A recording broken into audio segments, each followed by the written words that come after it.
What I want to do is move on to look at a really big topic, attachment.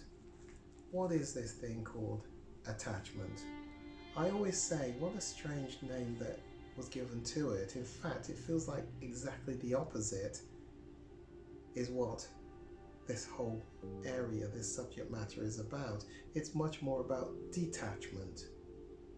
It's about the losses that get set up in individuals' lives in the early stages of childhood development, where the bonding with what we call, or who we call, the main caregiver.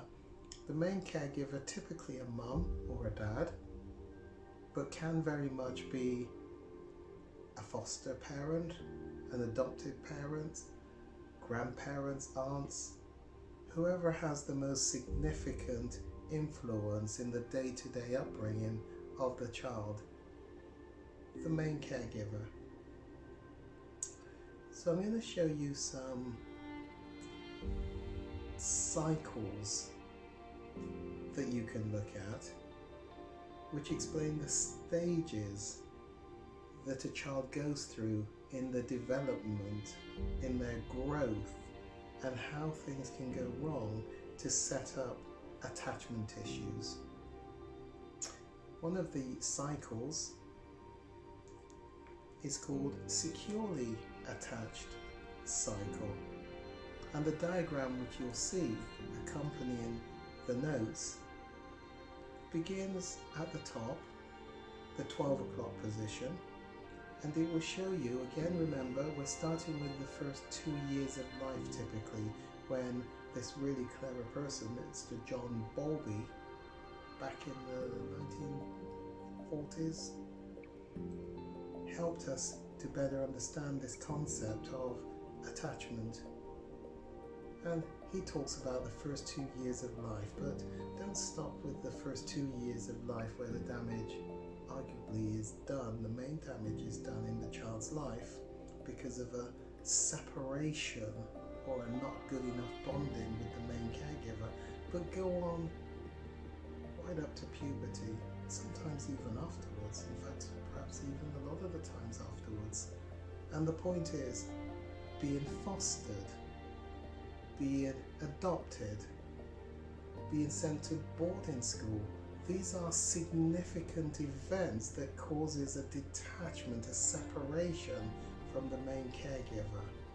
So I want to just take you through the cycle and what it looks like for individuals that are said to be securely attached. On this hand, I talk about those that have the ideal outcome are securely attached.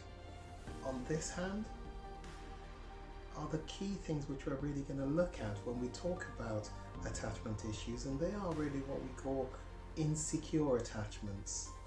And there are 3 of them, 3 insecure attachments. And what I want you to do is understand which might apply to you. It doesn't apply to everyone, but which of the 3 insecure attachments may apply to you. On this hand is the secure attachment. That's the ideal outcome, a good enough upbringing, a good enough bonding with the main caregiver. But when it goes wrong, or at least not in an ideal, it doesn't really work well enough for the developing child, one of those 3 insecure attachments get set up. So in the securely attached cycle, at the 12 o'clock position, the baby rests. As you go round the cycle, at 10 past the hour on the clock face, the baby experiences discomfort or has a need. As you go on round, the baby protests, usually by crying, and of course the vehemence of the crying will increase as the child becomes more distressed because their particular needs are not being attended to and met straight away. As you go on round, mother responds, picks up the baby, makes eye contact, talks to the baby, soothes the baby.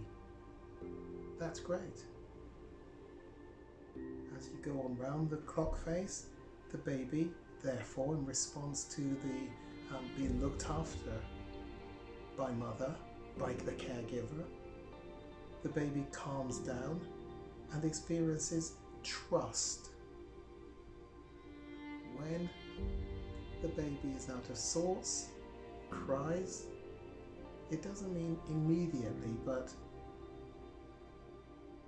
soon enough for the distressed child, their needs are met, they are soothed. So the baby interacts with mother, and over time the baby finds rest again, and the cycle keeps going on.